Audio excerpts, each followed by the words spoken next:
वहीं दुनिया भर के इंटरनेट यूजर्स के खिलाफ चीन का डेटा वॉर शुरू हो चुका है। चीनी टेक कंपनियां बनी डेटा वॉर का हथियार। चीन ने हासिल किया टेंसेंट, अलीबाबा, बाइटडांस का डेटा। मार्च में चीन ने लागू किए टेक कंपनियों के लिए नए नियम।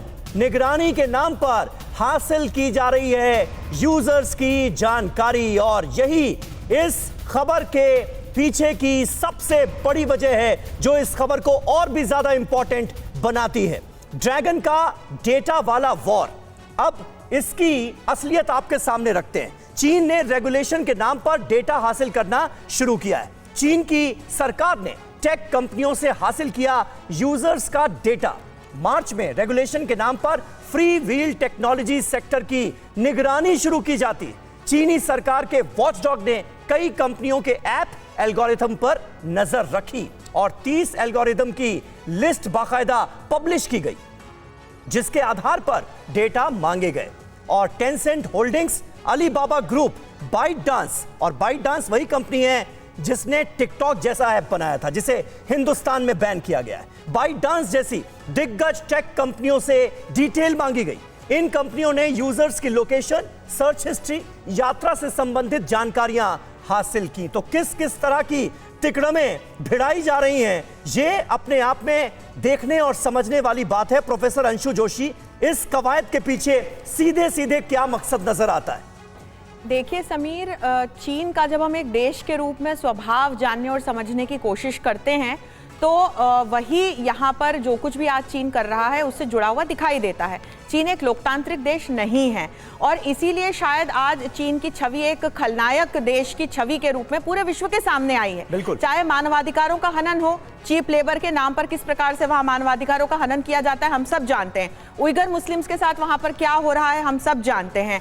वैश्विक स्तर पर जो वैश्विक उद्देश्यों को लेकर के चीन करता है वो हम सब जानते हैं। आतंकवाद को किस तरह से बढ़ावा देता है हम सब जानते हैं।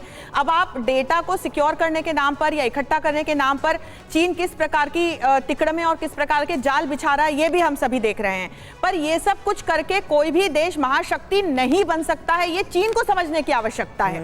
जो कुछ भी चीन युद्ध स्तर पे कर रहा है, जो कुछ भी चीन सामरिक स्तर पे कर रहा है, जो कुछ भी चीन आर्थिक स्तर पे कर रहा है, और शायद इसीलिए चीन ने एक मेक इन चाइना पॉलिसी भी बनाई समीर 2025 के लिए, जिसमें वो अपनी ब्रांड इमेज चीप लेबर की हो या एक वर्ल्ड फैक्ट्री की जो उसने इमेज बना ली थी उसे बदलने की कवायद में भी लगा हुआ है। लेकिन मुझे समझ नहीं आता कि साथ के साथ वो इस तरह की नकारात्मक हरकतें क्यों करता आ रहा है। बहुत बेसिक प्रिंसिपल है कि अगर दुनिया का लीडर बनना है, ग्लोबल लीडर बनना है, तो आपको सबको साथ लेकर चलना होगा। बिल्कुल।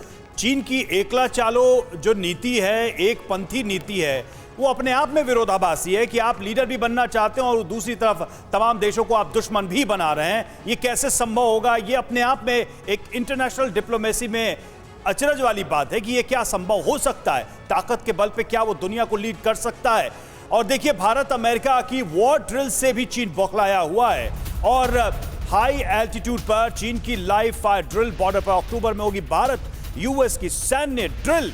और ये जो ड्रिल है ये अपने आप में चीन के लिए चेतावनी भी है और चीन के लिए ये एक मैसेज भी है, संदेश भी है, क्योंकि भारत और अमेरिका दो बड़ी महाशक्तियां हैं और भारत तो चीन के पड़ोस में ही है। सबसे बड़ी ताकत अगर चीन के पड़ोस में कोई है तो वो भारत ही है।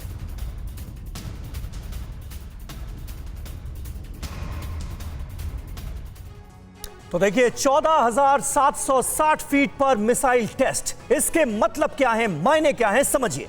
झिंजियांग कमांड ने हाई ऑल्टीट्यूड पर मिसाइल का टेस्ट किया है। 14,760 फीट से ज्यादा ऊंचाई पर यह लाइव फायर ड्रिल की गई। ये इसकी सबसे बड़ी खासियत थी। सतह से हवा में मार करने वाली मिसाइल से चीनी सेना ने अभ्यास किया, वॉर प्रैक्टिस की। अक्टूबर में भारत अमेरिका की वॉर ड्रिल को देखते हुए चीन कहीं ना कहीं एक्टिव नजर आ रहा है। चीन बॉर्डर के पास अमेरिका के साथ भारत की ड्रिल से ड्रैगन बौखलाया। भारत से लगी सीमा पर चीन ने HQ-17A एयर डिफेंस सिस्टम तैनात किया। चीन का HQ-17A एयर डिफेंस सिस्टम सटीक जानकारी देने में माहिर माना जाता है। HQ-17A विमान, मिसाइल और क्रूज मिसाइल का पता लगाने में भी सक्षम माना जाता है। चतुर्वेदी जी, ये जो डेवलपमेंट है इसे आप कैसे देखते हैं? भारत अमेरिका की ज्वाइंट ड्रिल का ये सीधा सीधा जवाब है क्या? वो ये चीन समझ रहा है, लेकिन एक्चुअल में ये नॉर्मल ड्रिल्स हैं जो समय समय पर हम अमेरिका के साथ बाकी देशों के साथ करते रहते हैं। बेसिकली कम्युनिकेशन, हमारी जो कम्युनिकेशन सिस्टम है उनको आपस में किस तरह से हम इसको मैच करें, ये सब चीज़ों के ऊपर होता है। एक दूसरे से हम लोग को सीखते हैं। लेकिन जरूर जो आदमी के दिल में एक भय है, चाइना के दिल में भय है इस वक्त, क्योंकि वो अनैतिक काम कर रहा है, हर जगह दूसरे की जमीन पर कब्जा करना चाहता है। जब वो इस तरह की हरकतें करता है उसके दिल में एक सेल्फ डिफेंस मैकेनिज्म वर्क करता है। लेकिन